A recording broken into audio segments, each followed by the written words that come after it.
Hey everybody, how you doing? Hope everybody's doing okay. It's come to my attention the past day that we've got a couple new subscribers. So I want to thank you guys big time. Thank you for coming here. Thank you for hanging out. Every time I get a subscriber, it's just a little funny, you know, because every time I put out a video, I'm like, oh man, I'm trying to give value. I'm trying to help people out, but am I? You know. So every single subscriber I appreciate, but this video right here is for Mr. Clark. I wanna help you out, man, with your Stihl, the FS40C, and tuning it. There's a lot of good information in here. Just kind of bear with me a little bit. I don't do a lot of how-tos, but here it is. Roll that beautiful bean footage. Clark, this one's for you, bud.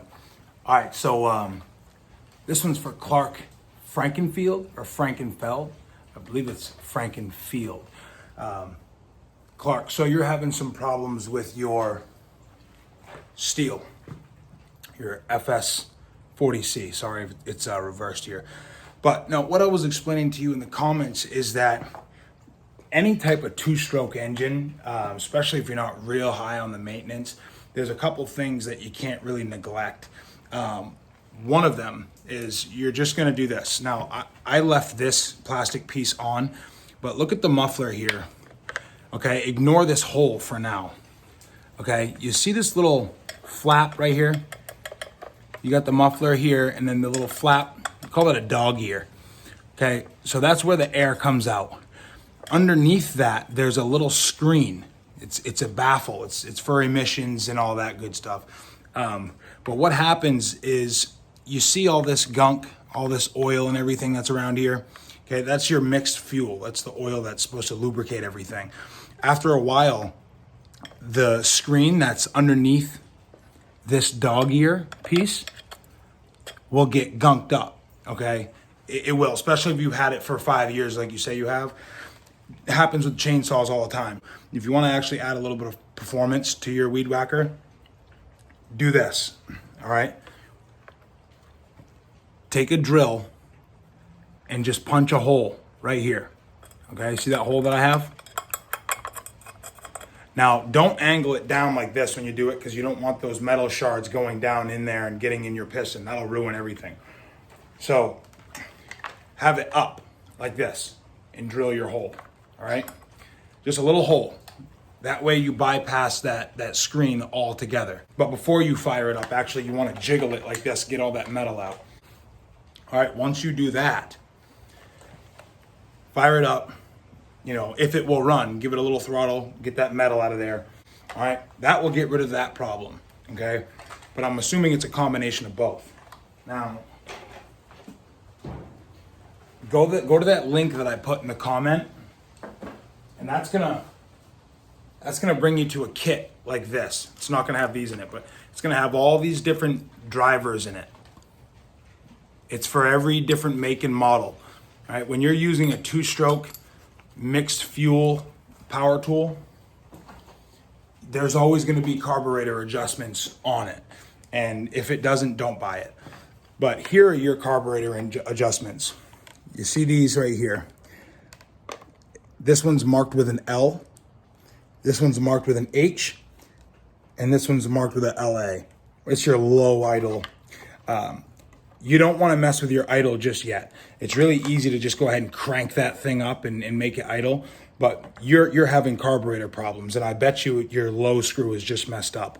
So I'm gonna actually bring you outside so you can see a little bit better, and I'm gonna show you how to tune this. All right, Clark.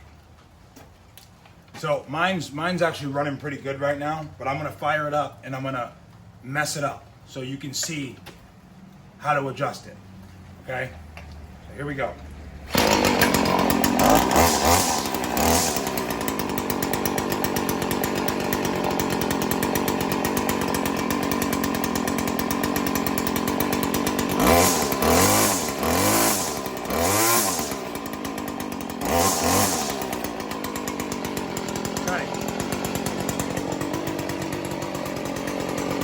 Now watch. You're gonna go to the low idle. You're gonna go in and you're gonna just do little quarter turns. Less than that. you're gonna bring it into the right. Tighten it a little bit. And listen to the idle.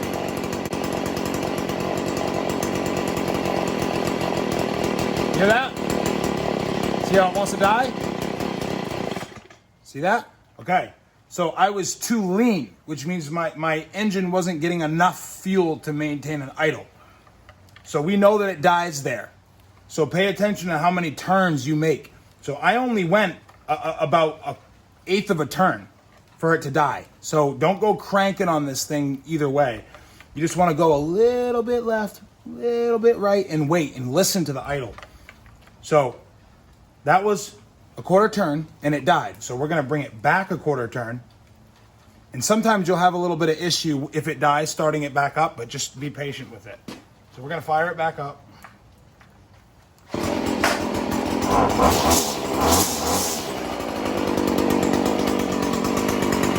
Now I adjusted it back, so it will idle now.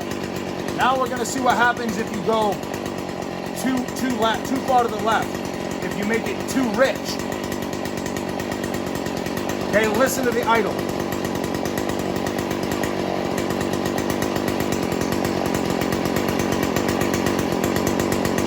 Hear it?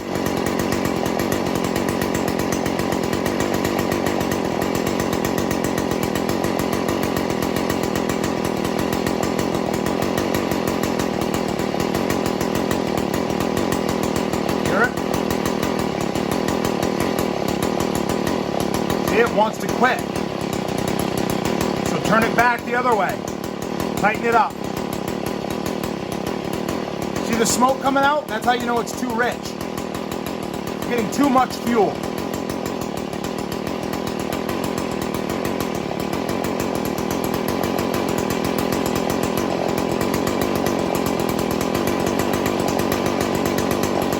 Hear that?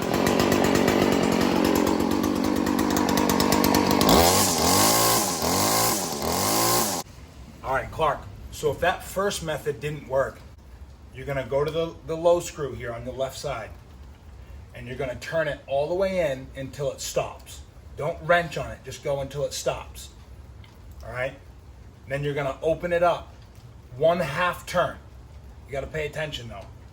So I'm gonna go 1/2 turn. I'm gonna show you. So I've tightened this all the way down, okay? Boom, tighten. Now it's not gonna idle. Don't even try it. So once you're all the way down, open it 1/2 turn.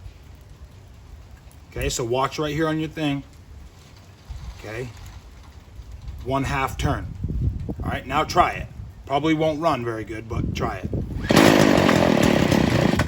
Okay, so it dies. Now we're gonna go 1/4 turn. Now we're gonna try it.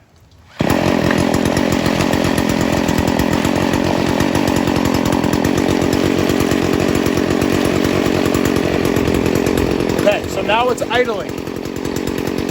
Now we're gonna mess with it and try to get it to idle the way we want. All right, now watch this. Now listen to the idle. I'm gonna go to the left.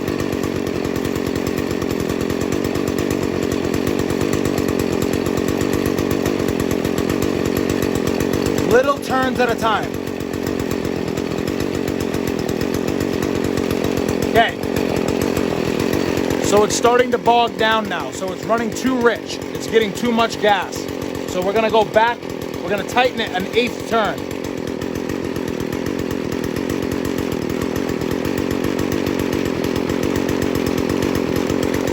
Not where I want it. We're gonna go another 1/8 turn in to the right.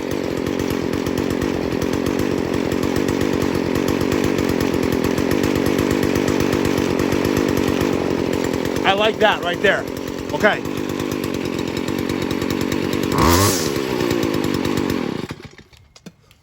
Okay. The high screw is responsible for giving you gas when you squeeze the trigger. All right, bud. So now we're going to deal with the throttle response and it bogging down when you're actually squeezing the trigger.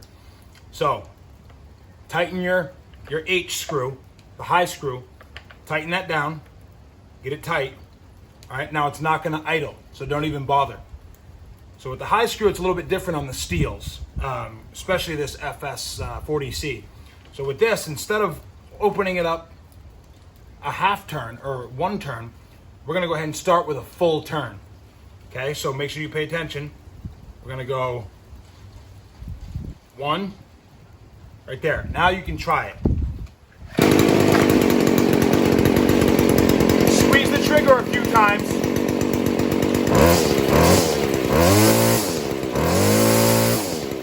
Right, so you can see the smoke coming out. Now when you give it gas, if it goes, that usually means that it's too rich. And I know that because of the smoke. So we're gonna tighten it up an eighth of a turn.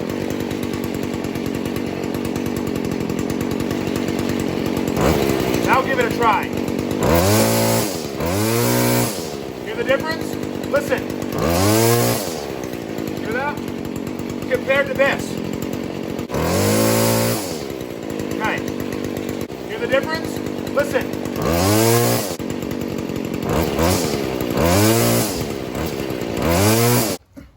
All right. So once you get that to where it will idle and you get it to where it's performing well, you know, when you're squeezing the trigger, you know, the throttle response is right there. Walk around with your tool and weed whack some stuff, right? If it's bogging down like a lot when it gets into some grass, back that high screw out an eighth, tighten it up an eighth inch. These two strokes bog down when they're really fat, when they're getting a lot of fuel. But you don't want it to be too lean to the point where it's screaming, because then you're not getting enough lubrication. So get in there, you know, tighten them both down. Okay. Open your low screw right here, the one on the left. Okay. Open that low screw. After tightening it down, open that thing